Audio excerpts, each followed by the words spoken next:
मावा आशिक अधिकारी त्याच्या कॅबिन मध्ये बाबासाहेब भिंतीवरी त्याचं भूषण मायात आला व मायमा पोरग डॉक्टर झालं. त्याचं भूषण मायात आला व मायमा पोरग डॉक्टर झालं. एक मराठवाड्यातला त्या कंचन पाड्यातला सारा समाज खेड्यातला त्यानं भीमान साक्षर केला व मायमा पोरग डॉक्टर झालं. त्याला भीमान साक्षर केला व मायमा पोरग डॉक्टर झालं.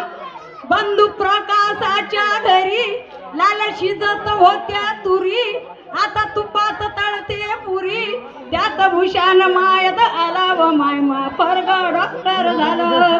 कसं नशीब पालटून गेला व मायमा पोरग डॉक्टर झालं. जय भीम. झालंय आमचं भलं मला भीमान भरपूर दिलं व माय माझं पोरग डॉक्टर झालं. मला भीमान भरपूर दिलं व माय पोरग डॉक्टर झालं.